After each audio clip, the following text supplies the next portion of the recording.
On a clear day when the sky is blue and there's just enough breeze to blow the clouds away, you can stand on the big hill above the valley and watch Duck and Oliver far below, busily at work on Duck's branch line near the sea.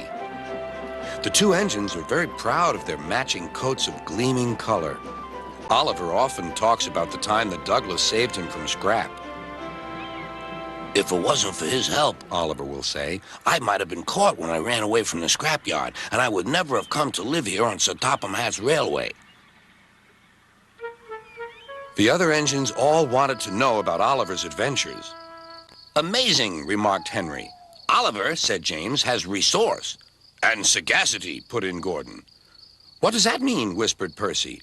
I think, replied Thomas, it's about being clever and wise. He is, finished Gordon, an example to us all. I'm sorry to say that Oliver became very puffed up in the smoke box. Henry says I'm amazing. He's right. He whistled as he swooshed along the line. One day, Sir Topham Hatt came to see him. You are doing well. Now you must learn how to look after freight cars. Every wise engine knows that you cannot trust freight cars. The other engines warned Oliver, but he took no notice.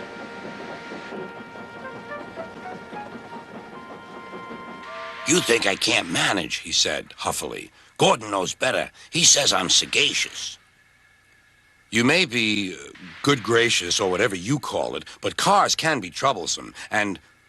Say no more, Duck, interrupted Donald. It's a pity, but the wee engine'll just have to learn for himself. Oliver pulled some loaded cars to a siding and pushed the empties to the chute.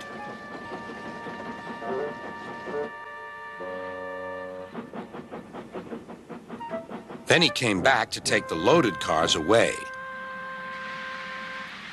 But they were comfortable and didn't want to move. What right has he to poke his funnel in here? We want Duck. Or Donald. Or Douglas. Look sharp, puffed Oliver. That's not the way to speak, hissed the cars. We'll get even. Oliver heard nothing.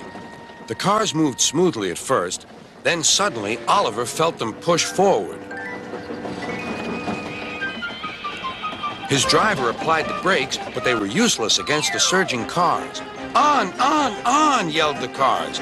Oliver fought hard, but still they forced him on and on.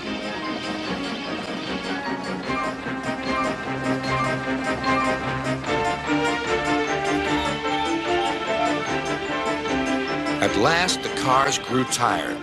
I'm winning, gasped Oliver, but it was too late.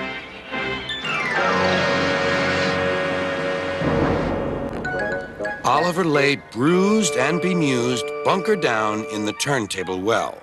Duck surveyed the damage. Hello, Oliver. Are you being a good gracious engine?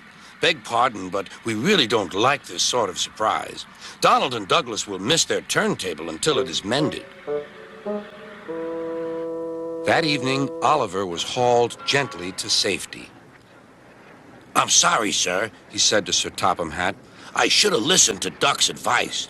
I don't feel good gracious or whatever it is. I just feel silly.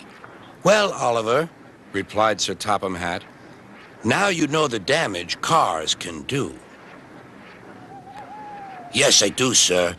I look like a load of scrap iron.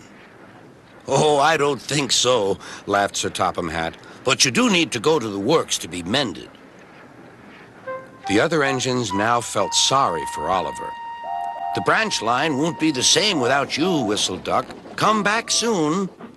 A few days later, Oliver did come back. His coat gleamed brighter than ever. He was a wiser engine, too, and never made a mistake about cars again.